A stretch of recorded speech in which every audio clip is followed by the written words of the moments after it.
Bro, when they started singing John Lennon's Imagine,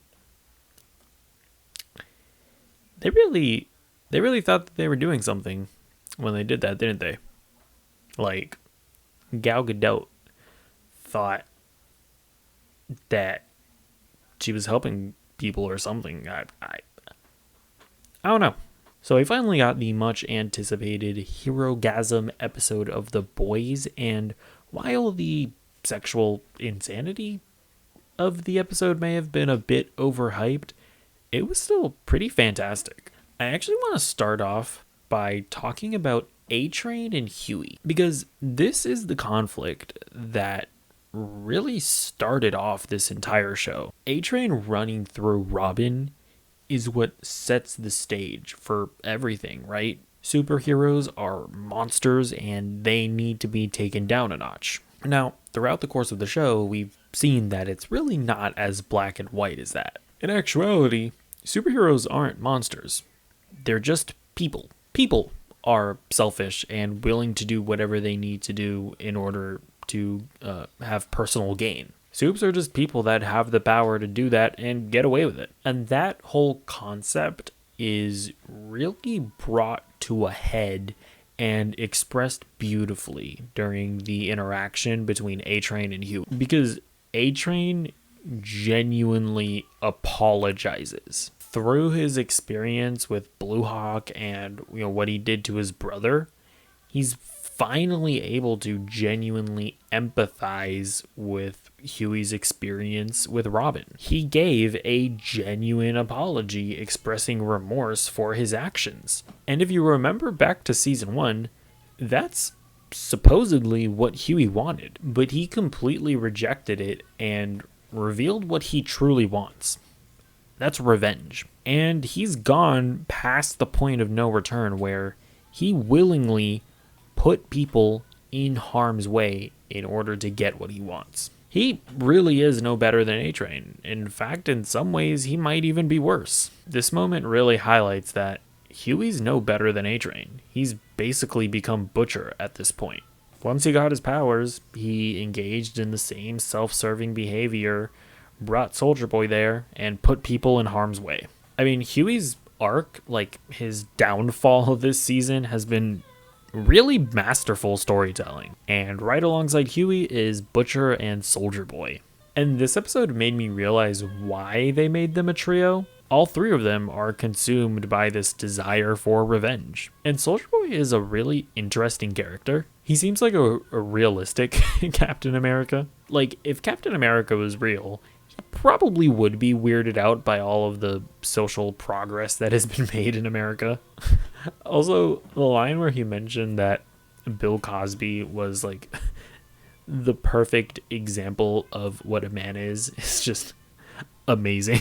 And then we see them team up and straight up fight Homelander. I'm shocked that this isn't the season finale. Like, we still have 2 more hours of this show left, and I love that.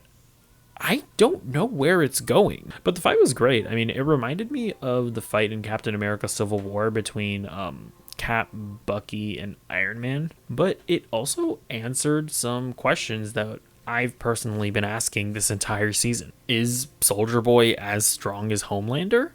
That is a definite no.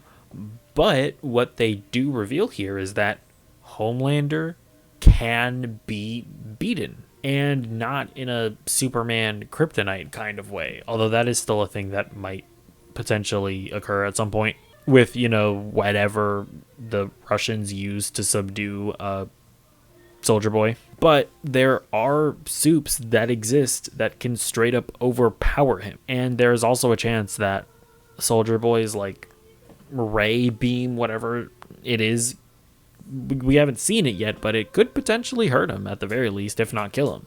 Although it should be noted that Homelander wasn't expecting, Butcher to have powers, so, and Huey to that extent, so they did take him by surprise. I don't know how well another fight would go. But yeah, and it also seems like this may have been the first time that Homelander's been bruised, because there's that scene where he's just like looking at the mirror and just looking at his bruise, and you can tell that he's like genuinely shaken up about it.